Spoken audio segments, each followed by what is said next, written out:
What is going on, and welcome back into Barley Studios. Now, who is ready for another awesome master class on how to create amazing YouTube thumbnails? Now, as you can see here from this kind of rough draft, sped up version of what we're creating, we are creating a collage style thumbnail. Now, this thumbnail specifically is the intro to an amazing playlist that I'm starting here on my YouTube channel, where we are using all sorts of vinyl cuts from a local company here in Burlington, North Carolina. That is Smokey Hill Designs.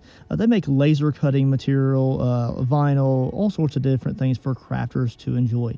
So make sure you use the link below if you'd like to see their website. Now, in this video, we're just going to kind of create just a collage of awesome prints that they had given me to try out in my crafting studio.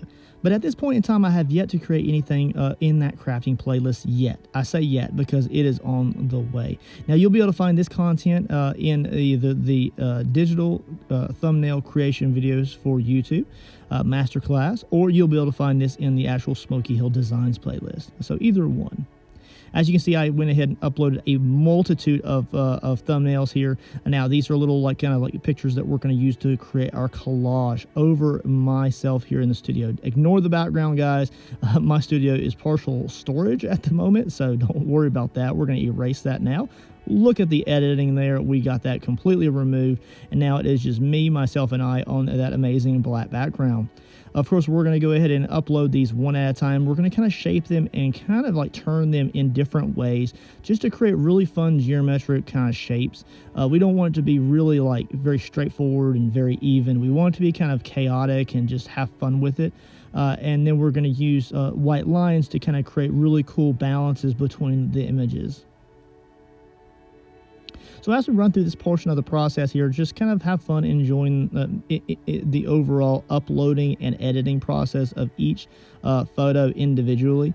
Just kind of positioning them perfectly to where I'm kind of really just happy with it, where it doesn't kind of block me out, but at the same time, it really does showcase those individual images as we upload them.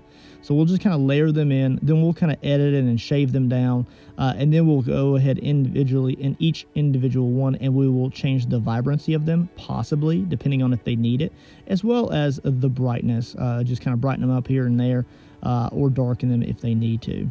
We're just going to use just a standard paint line. Just try to keep your lines consistent throughout the process. And we do this on a separate layer. So we do create a new layer.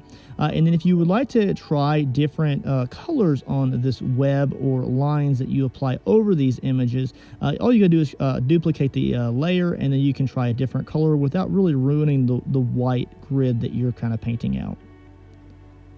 Going to go ahead and just individually draw out these lines. This is supposed to be just a nice, fun, relaxing process, and it really is.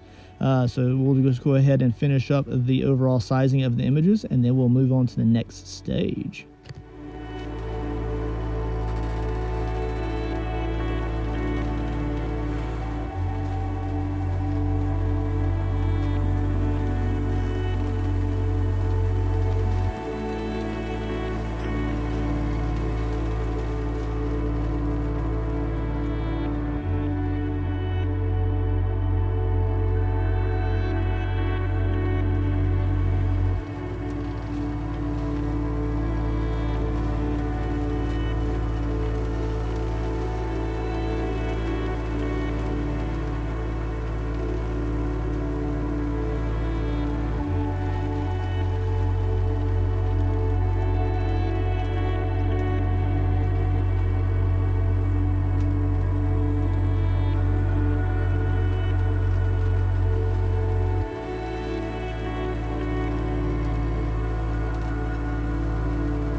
Now, as we work our way across the overall images on the bottom of the thumbnail here, I just want to kind of keep in mind that this is like kind of like a pile of images. I just want them to be, each one have their own little space, but at the same time, straight lines, but just a pile of overall images.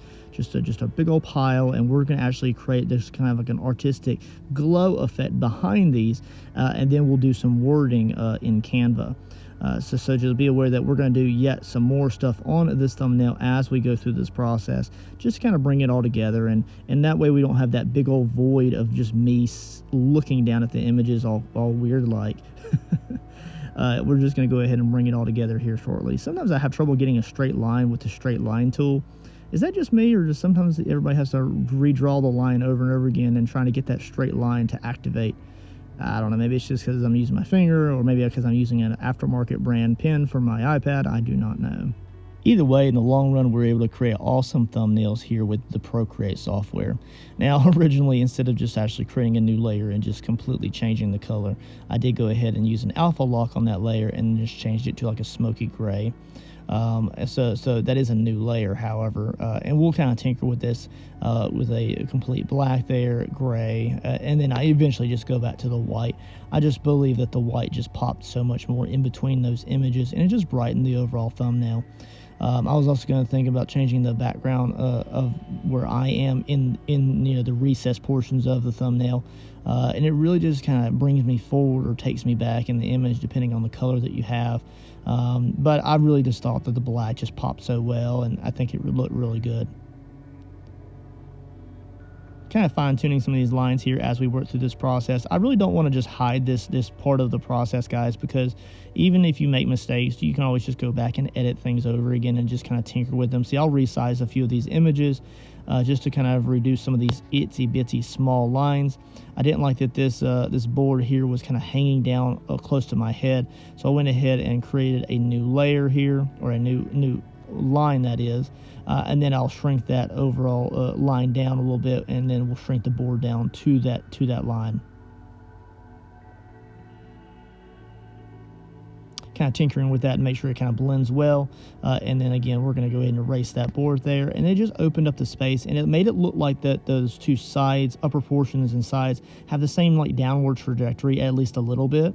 I was also thinking about like gauge-on blurring the actual lines, and I tinkered with this a little bit, and I just didn't like it, how it blurred out some of the edges of the images. I think I like the crisp look of those straight lines a little bit more. So although I'm kind of zooming in and out and tinkering with it, I do go back to the crisp lines. Of course, if I ever make more of these types of thumbnails, collage styles, then maybe I will do a gauge-on blur version. But we'll see where the road takes us. As you can see there, I did kind of make that dragon a little bit larger. I just thought that was a really cool aspect and a really cool image.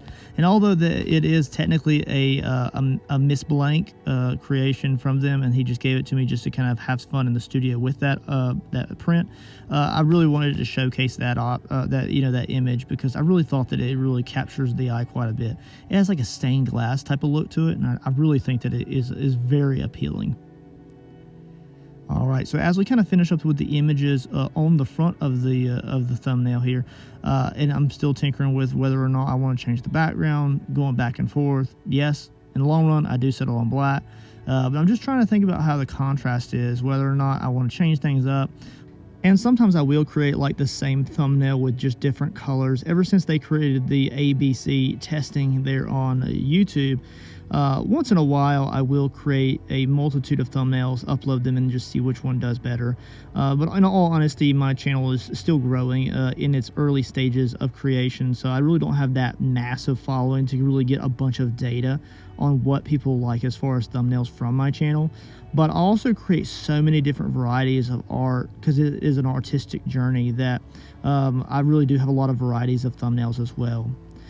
So here we are. I'm going to go ahead and create like a halo, like a kind of like a lightning effect here. I just felt like it needed something extra. So what we're going to do is we're going to make multiple layers of just white, paled out yellow, and I'm going to bring some titanium white down off of the tips of my fingers. I'm going to gauge-on blur that in a separate layer. We're going to do a bright yellow with that on a separate layer, and then we're going to gauge-on blur that as well. And this is going to create like a lightning effect. And then at this point in time, I didn't know really what I wanted to put as far as wording in the middle of this thumbnail. whether that be like Smokey Hill Designs new playlist, or new playlist to YouTube, playlist from Byerly Studios. And I plan to make a lot more of these like intro videos to my playlists so that they just feel a little bit next level or more professional. But I want to incorporate all sorts of different like dimensions and fun designs into these thumbnails. We're going to upload this into Canva, as I spoke of earlier. We're going to go ahead and use an existing overlay, so I already have that font pretty much picked out, but I will kind of tinker with it like I always do, just to see if I want to change it up a little bit, change up the font, change up the color. I really don't like the blue over the yellow and the white. I think that is just way too paled out. So we will change that up a little bit. Now this is in 6x speed, so you're going to see me just run through some of these colors and the fonts and stuff. But I do go with a little bit of a darker kind of like shadow effect. But I do keep that highlight on the wording quite high. So technically that is a glow effect in Canva. And I really do like that effect just because it has so much versatility to it. And it really does create a great background shadow effect, and you can change that color as well. I'm really kind of like dictating here how much of my fingers I would like to be visible. It shows obviously like the new series here is in front of my fingers, but I was just really kind of picking around with how I wanted that to view. But I really do like how the thumbnail turned out overall. How do you think it turned out, you guys? Have you ever made a collage style thumbnail? I'll see you on the next one.